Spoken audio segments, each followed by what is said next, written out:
สบายดีทุกคนเนาะวันนี้มาอยู่แถวบ้านดงเสียงดีเนาะเส้นทางบ้านดงเสียงดีไปทาหาทางหนองพญาเนาะอันนี้เป็นสภาพเส้นทางเนาะยามฤดูฝนนี่เป็นซอยเขาทางบ้านดงเสียงดีเนาะ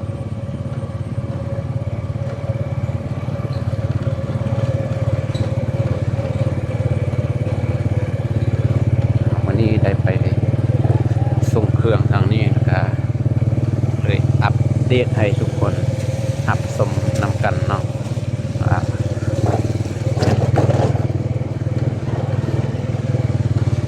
คุ้มลายบันไดเนาะฝนตกก็จะได้ทำใจอย่างแหละฝนตกก็มีขี้ต้มแดดออกก็มีขี้ฝุ่น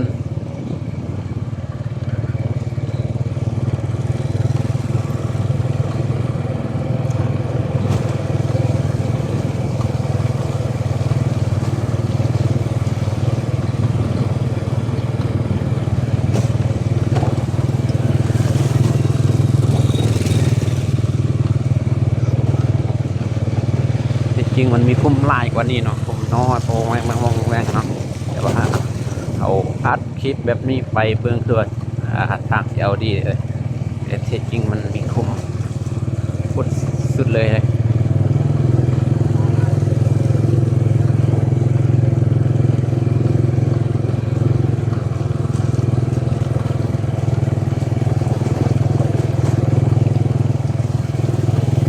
เส้นทางดงเสียงดีไปหนองพญาบ้านนี้เป็นทางซอยเด้อว่าแม่นซอยแล้วก็เป็นเส้นทางหลักของซอยนี่เนาะ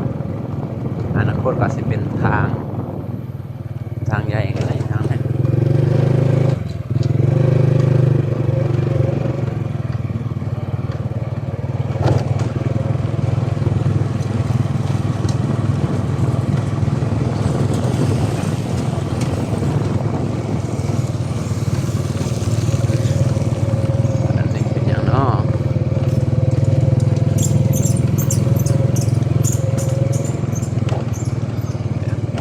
เดี๋ยว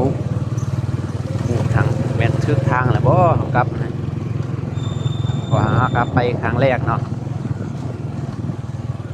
ไปตามโลเคชั่นวันนี้ตอนกลับเราเห็นโลเคชั่นนะเป็นทางแล้วก็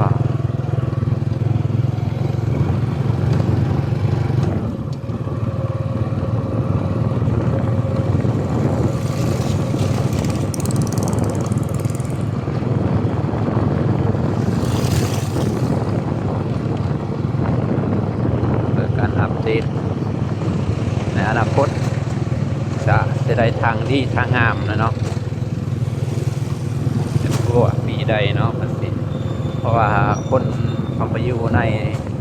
เขตบริเวณแถวนี้บ่ค่อยไล่บันไดเนาะ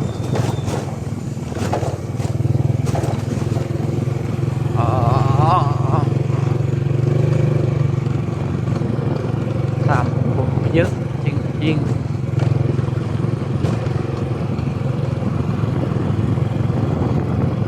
ว่าสิลิกทั้งใดเลยคุมกดไลน์เลย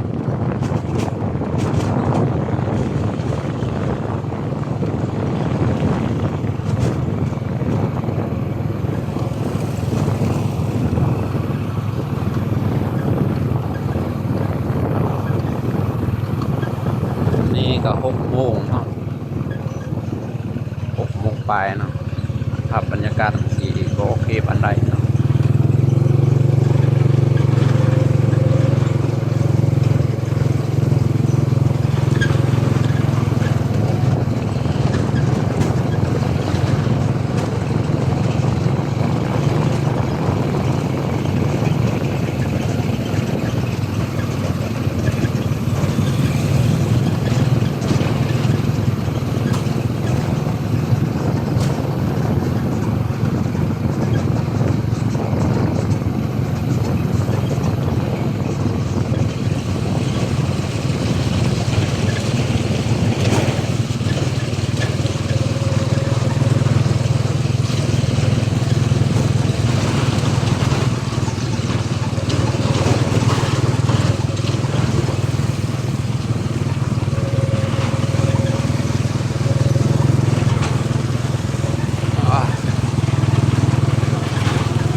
นนี้มันสุดๆเลยเนาะเส้นนี้เนาะเดี๋ยวเขาจะได้แวะไปทางน้อยๆ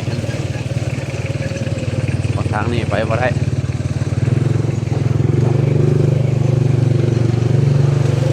ก็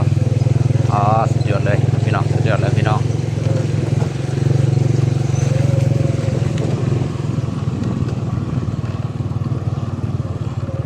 ได้ไปทางนี้รถจักรเนี่ยไปนี่ท่าเลยแหละขึ้นทางเว้นเนี่ยทางนี้มันเป็นทางดินเขาเองเด้อ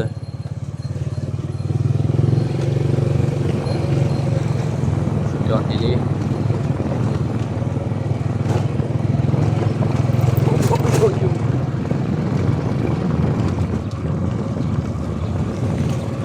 การนี้โอเคหน่อยหนึ่งครับ